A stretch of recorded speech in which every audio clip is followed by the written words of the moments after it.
Welcome to the Soy Tough manufacturing facility in Tucson, Arizona. Today's video we're going to use what we believe is the most sustainable countertop on the planet. We're going to use a recycled cork, and we have a kit here that we call ReCork. And cork in itself is very, very sustainable. If you go to the website soytough.com, we've got a pretty nifty video all about cork, so I don't want to chew up time here in this video explaining it, but cork is super sustainable.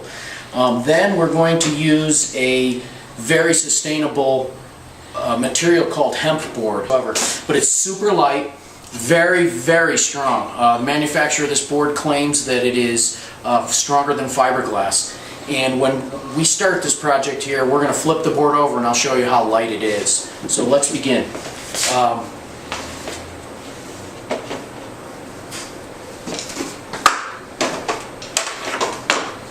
Take all the components from the kit. They all fit in this 5-gallon bucket. We have an A, part B, which is the primer.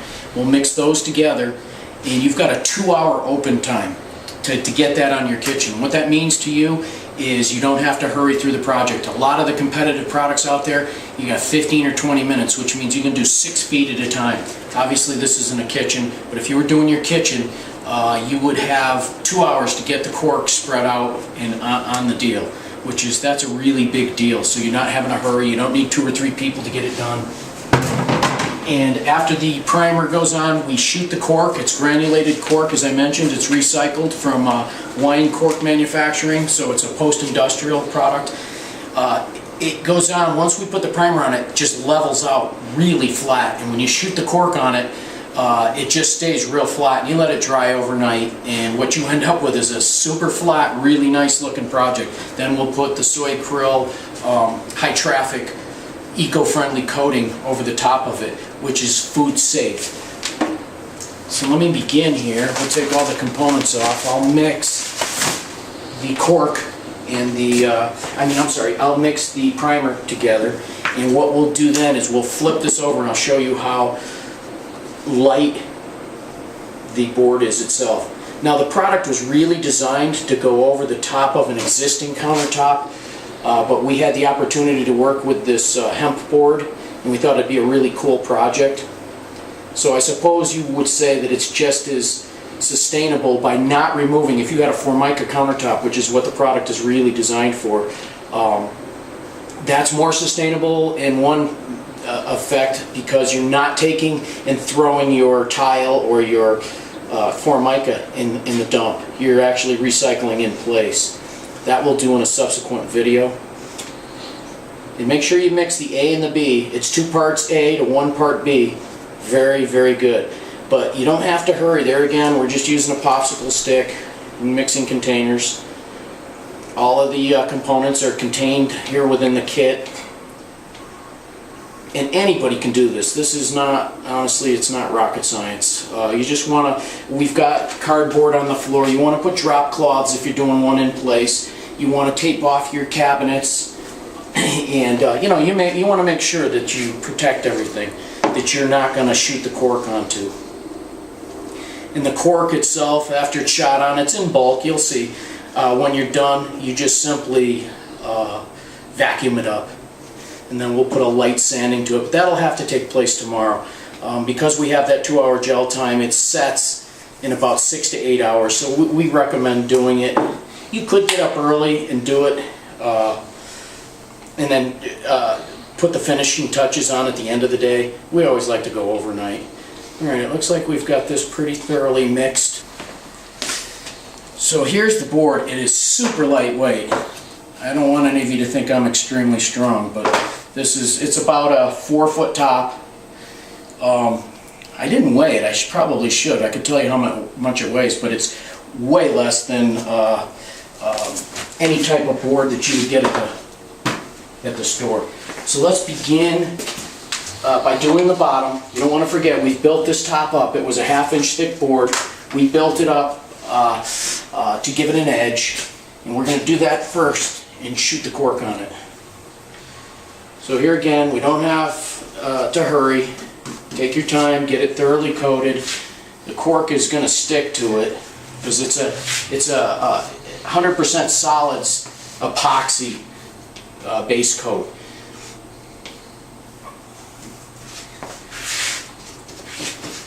And you put it on pretty liberally. We give you enough in the kit, enough cork, enough primer, and enough sealer to do 50 square feet. And we are working on coming up with a smaller kit of 25 square feet. So if your kitchen is slightly bigger than 50 feet, you can buy a small kit as well. The other option that the small kit gives you is this is a vanity top, is the option to just have a small amount for an island or a vanity in your kitchen.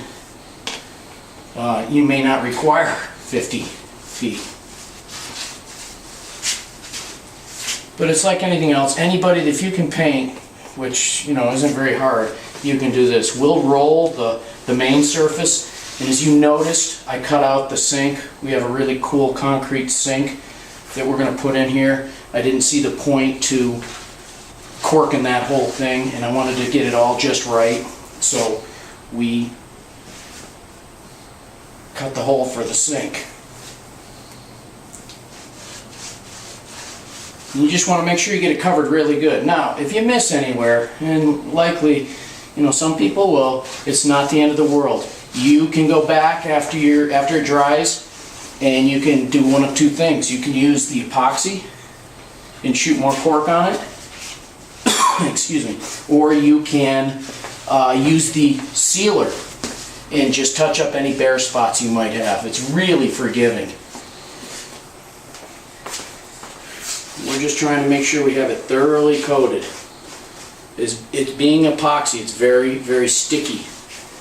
We want that cork to stick to the substrate real well.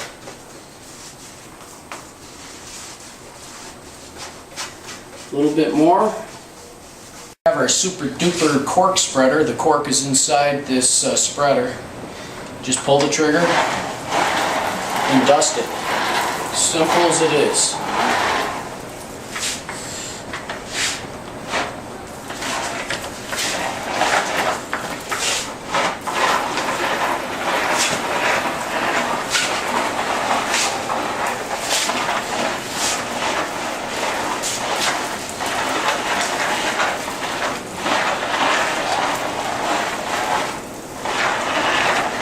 The reason we're doing it like this is because once you get the other side all wet and coated, you don't want to really touch it. You don't want to do it in 2 steps.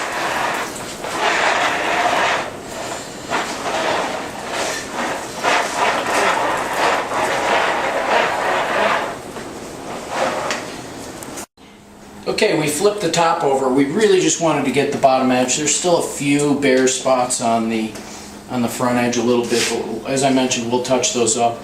I've put on some gloves because we're going to start pouring it directly onto the surface. This surface is far more porous than, say, a Formica or a concrete or whatever type of substrate you're going to use. It's very, very porous. It's hemp hurd. It's the stalks of hemp plants, and so consequently it's quite porous. When you're doing it on laminate or another type of substrate, not so much. So we're going to take this and pour it directly on.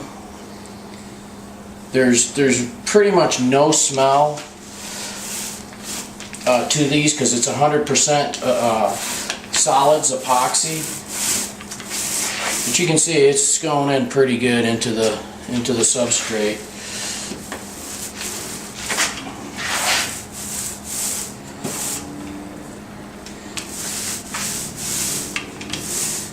Trying to be mindful of, you want it on nice and thick.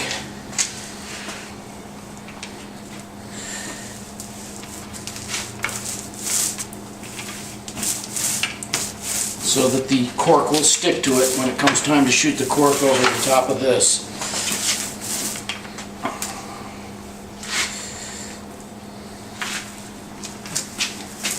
Here again, it's just a straightforward 3/8 inch nap roller, not a big deal.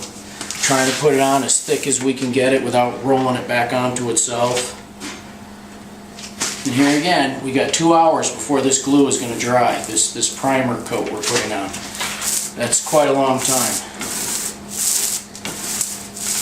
And the goal is, once you're done, is whatever doesn't get glued, it isn't stuck to the countertop, is going to be vacuumed off. And what you're left with is a nice, smooth counter that needs, the only reason we sand it is just to get it from being rough. Some people leave it unsanded. You can do that. This particular one, because we have a brown concrete vessel sink, we're just going to leave it natural. But we do have staining capability in this. The cork, even though it's naturally a very good deterrent of stains, we can get a stain to go in it. Cork, if you go to the video and look at it on the site, is a 14-sided little tiny sphere, and it's hollow. And it just allows it to take stain, which is really cool, so you don't have to be stuck with just a brown looking cork, because the cork does get a little darker as you get the glue in it, and also as you seal it. I'm just making sure we literally have enough on here.